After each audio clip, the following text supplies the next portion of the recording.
एक I want take a different segue right now. मैंने आपको जब पहले डिस्कवर करा था तो मैंने आपको दृष्टि आईएएस की वीडियोस में देखा था, and of course we already talked about the meme, right?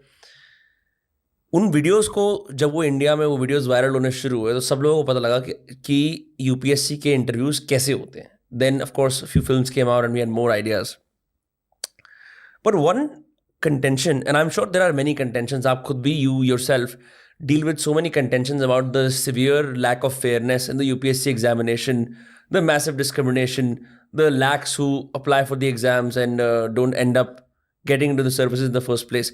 ये तो एक भारी मात्रा में अनफेयरनेस चलती रहती है। लेकिन एक यूनिक अनफेयरनेस जो मैंने आइडेंटिफाई करी वो ये है कि आप सब कुछ क्लियर कर लेते हो, फिर कुछ पैनलिस्ट्स के डिसीजन के ऊपर आपका करियर रेस्ट करता है।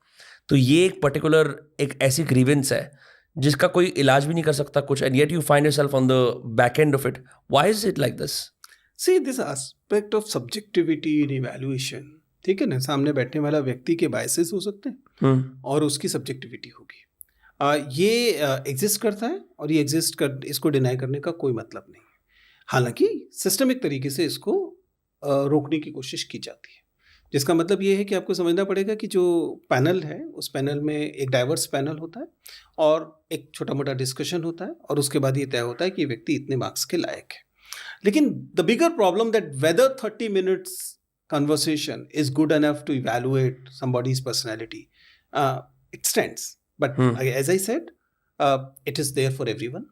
ठीक है ना, सबके लिए है। वही वाला सवाल है कि सबके लिए है, तो हम मानकर चलते हैं कि हो सकता है कि ए केस में थोड़ा सा पॉजिटिव है, बी केस में थोड़ा सा नेगेटिव हो जाए, लेकिन mutually it will cancel out. ठीक है, तो in larger picture usually, and please understand the weightage of interview is not 100%. Okay, it's only 275 marks. ठीक है ना, तो आपने जो मेंस में किया है वो ज़्यादा बड़ा डिसाइडिंग फैक्टर है। Interview is only an addition to that. It's not that कि इंटरव्यू बोर्ड तय करता है कौन आईएएस बनेगा कौन नहीं बनेगा। इंटरव्यू बोर्ड तो ये कहता है 275 में इस व्यक्ति को 150 दे दो, इसको 170 दे दो, जो कि उसके 30 मिनट की परफॉर्मेंस पर है। तो इंटरव्यू में सब्जेक्टिविटी एक यूनिवर्सल प्रॉब्लम है, वो हर तरह के इंटरव्यू पे लागू होती है। यहाँ पर इसको कम करने के लिए इतना जरूर कर दिया गया कि उसका वेटेज जो है 100% नहीं है, जैसा कि for example corporate board rooms में होता है। करेक्ट, इंटरव्यू से तय होगा कि आप अंदर आएंगे कि बाहर जाएंगे। That's not the case. Interview में आपको, और इसलिए उसका difference usually selection non selection पर कम होता है। इसका इंटरव्यू से जो फर्क आता है यूजुअली आपकी रैंकिंग और कौन सी सर्विस मिल रही है उस पर आता है, क्योंकि आपका सिलेक्शन होगा या नहीं होगा वो प्राइमरीली आपके मेंस पर तय करता है, रिटन एग्जामिनेशन पे तय करता है। If you are done a good mains और आपकी इंटरव्यू बहुत अच्छा है तो it become icing on the cake, तो आपके लिए लगभग तय हो गया कि आपको आईपीएस या आईएएस जैसी अच्छी सर्विस मिल जाएगी।